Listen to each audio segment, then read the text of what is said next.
Alright, so tonight, little Miss Addison is extra riled up. What are you doing? Is your tongue dirty? Alright, so we're going to go back to the beginning of the book because we didn't record a couple of the stories in the beginning of the book. So I'm pretty sure we need to read Puss in Boots. Page 30. Because I checked and we didn't have Puss in Boots. I think we read it, but I don't think we recorded it. Alright, you ready? Yeah. Okay. Puss in Boots. Once upon a time, there lived a poor farmer boy who inherited his father's pet cat named Puss. However, Puss was no ordinary cat. He had a wonderful speaking voice. "I am at your service," Puss said to the youngest son upon meeting his new master. I will take care of you and make sure that the world treats you well. I ask only for two things, a pair of boots and a sack." The son hesitated, trying to figure out why the cat would want boots and a sack. Seeing no harm in it, however, he agreed. Puss bowed before the young farmer and promised to do his best to make life better for him. Addie, you're kicking me. Can you be calm? Come on, we can't read if you're not being calm. Puss set off into the forest, intending to trap a rabbit for his master's dinner. In no time, his sack was heavy with one of the biggest rabbits the forest had to offer. This rabbit was so magnificent, in fact, that it was fit for a king, which gave Puss an idea.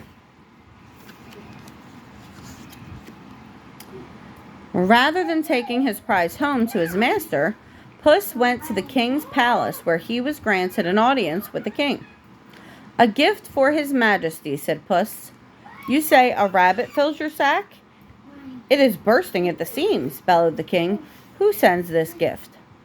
Puss bowed before the king and said, "It is a gift from my master, sire. He is the Duke of Carabas." "I have not heard of this duke," said the king, "but such a gift will not be forgotten." Puss bowed once again and took leave of the king. He returned to the castle every day for a week, each time bringing another gift. Puss had planted a very important seed in the mind of the king. He made the king think that the poor farmer was a duke. Then one day, sometime later, Puss learned that the king's carriage would be passing by his master's farm. Clever Puss devised a plan to help his master.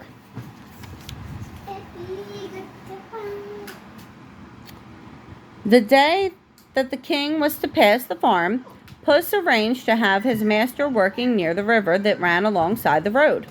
"Master, forgive me for what I am about to do," said Puss, as he shoved his master right into the water. "Help!" yelled Puss as the king passed by in his regal carriage. "Help!" Puss yelled again. "My master is drowning. The Duke of Carabas has been robbed." The king ordered his men to stop at once. They ran to the river and pulled the poor farmer to safety. "My goodness," said the king to the young man, "I am delighted to finally meet the Duke of Carabas. Your gifts these past days have been very generous. I hope that now I may return the favor." The king ordered his men to fetch a set of the king's finest clothes. In no time, Puss's master was dry and sitting next to the king and the king's daughter in their carriage. You gotta come sit down if you're gonna listen to the story. You're missing it. It's gonna be the end soon. All right. You snooze, you lose. All right, I'm gonna have to stop if you're gonna keep screaming. Puss smiled as his plan worked perfectly. "Now for the next step," he said.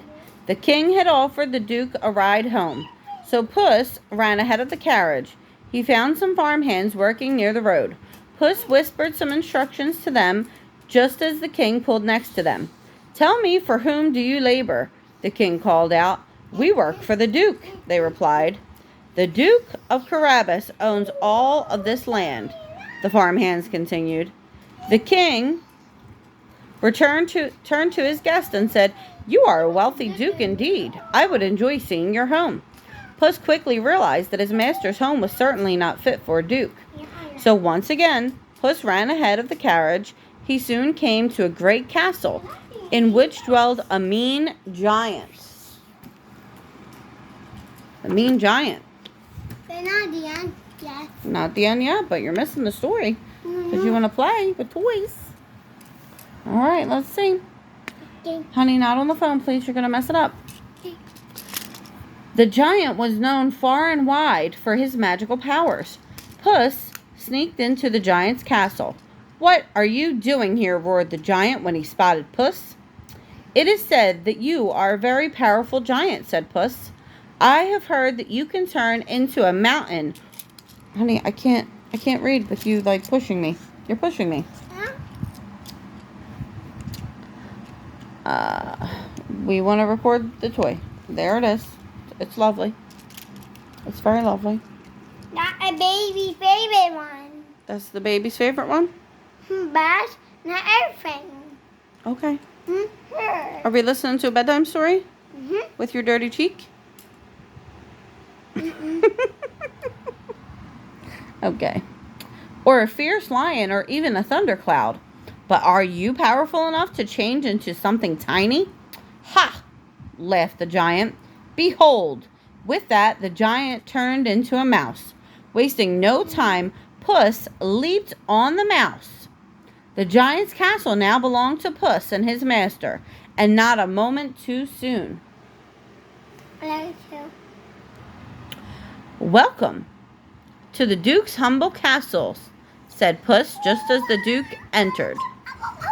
Just as the king entered. My bad. It's hard to focus with Buzz Lightyear on my book. I can't even hold the book. Okay. I can. All right. Okay. We're almost at the end, so we need to get it finished. All right. Let's see. You gotta move, Buzz. All right. "Welcome to the Duke's humble castle," said Puss just as the king entered. The king and his daughter were impressed by the wealthy Duke, and in time, the Duke would marry the young lady. Puss relaxed with satisfaction. He knew he and the Duke would live happily ever after. The end. See? Now Puss lives in a castle. If you were paying attention to the story. I am. Oh, you are. All right, that's the end. So tomorrow we will read, I think, Cinderella, and then the book is finished. All right, you ready to say goodnight? Good night.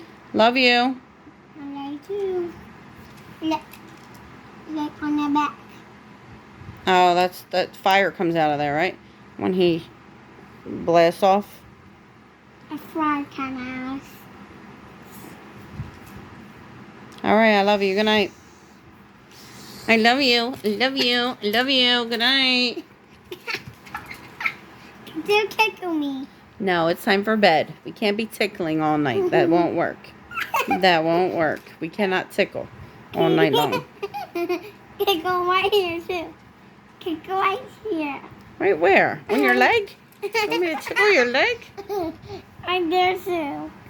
All right. We're going to bed. Right on my leg. On your leg? Right there? On your leg? Tickle your leg? What about your toesies? And your toesies? All right, all right, all right, all right. That's enough funny my business. hand, too. Your hand, too? Tickly hands? Tickly hands? Tickly hands? All right, this is a long video. 10 minutes. Good night. And mommy tickle my arm. Oh, you're Tickle my 2 arms. tickle your arms? And tickle my... Tickle my... Good night.